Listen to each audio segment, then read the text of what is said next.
this is Steffi with Wild Rose Tarot. I didn't realize until after I tried to play it back that one of the unboxing videos I did earlier was completely fried video-wise. I think it's a function of trying to use the Facebook Live feature, so right now I'm just recording directly from the laptop's webcam, which is not necessarily the best choice, but it's what I got, so get happy.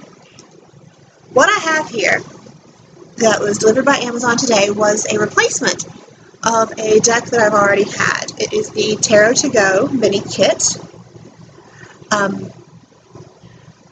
It includes this little goofy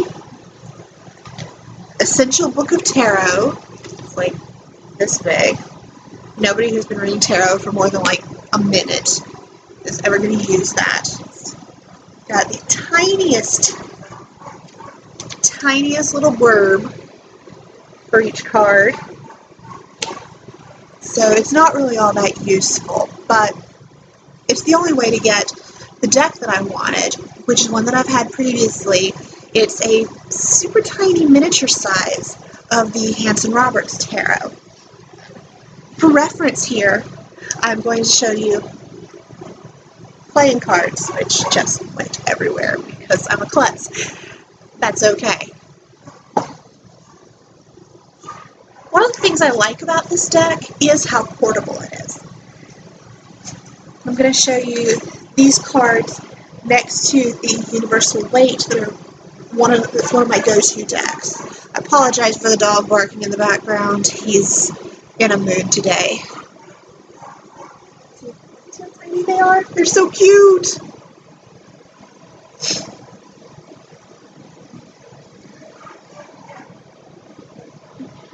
One thing about this deck, though, that I've noticed is that with the majors being so zoomed in, there's a lot of symbolism that's lost. If you look at the Fool card, on any of the Rider-Waite-Smith style decks, including the Universal Weight that I usually use, and I'm going to see if I can find it in the Universal Weight, because I pulled it earlier to show you.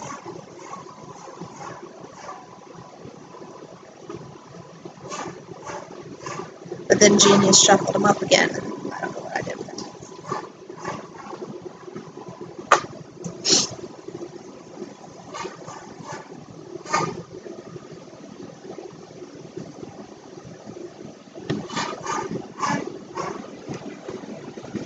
Okay, so here's the Fool from the Universal Weight Tarot.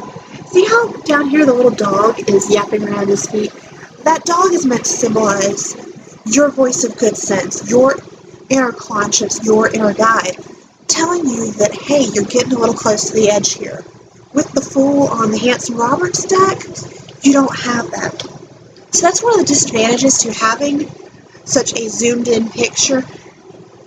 A lot of times you'll have miniature decks that don't lose as much detail, but the advantage to one like the Hanson Roberts is that the art on it is really friendly, really accessible. It doesn't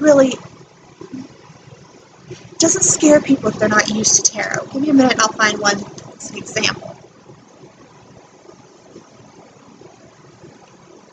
The Devil card in the Hanson Roberts looks almost like a Muppet. I mean, I kind of expect him to be dancing around with David Bowie at this point. He's not intimidating.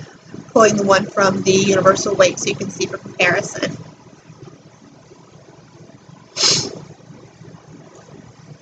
Yeah. Universal Weight is a lot more inspired by the image of, say, Baphomet, where it's a more intimidating art.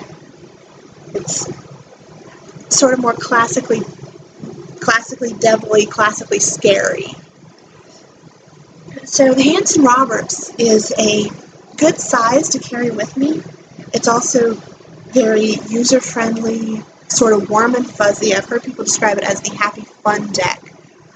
One that I really think is cute in here, and I'm going to see if I can find it right quick. Yeah, here it is. There's 6 of cups. Look at these cute little chubby round faces. Aren't they adorable? And a lot of the faces in the Hanson Roberts deck are like that. They're soft and friendly and rounded edges. It's a good deck to break people in with. It's also the perfect size to just sort of slip into the box and chuck into my purse. That way, if I'm somewhere and someone wants an impromptu reading, which does happen, I'm not without tools. All in all, I think it's an okay deck. It's one that I'm excited to have because of the size and the accessibility. I also like that the backing of it will work for reversals, because not all decks do. Some of them kind of give away before you pull them whether the card is reversed. I know the Morgan Greer Tarot in a Tin, that's something that people have objected to on that. The cardstock on this is also a little flimsy. It's not as solid as something as the Universal Weight or some of the Llewellyn or Los Scarabeo decks that I have. It's one that I think would be a good one for travel, for portability, but that's the primary advantage to it. I'm happy to have it, but it's not one that I'm really super excited about. It's more one that I have for the sake of other people. So if you're reading more for yourself for personal guidance, it may not be for you. So those are my thoughts on the Hanson Roberts Tarot and the Tarot to Go mini kit. Again, the little book for it, not worth it. But having the deck, for $8 you can't beat it. I'm also going to be uploading my thoughts on the other deck that I bought on this haul, which is kind of hilarious. On my Facebook, I've already uploaded it. I'm putting it on YouTube now. Thanks for watching. I'll see you next time.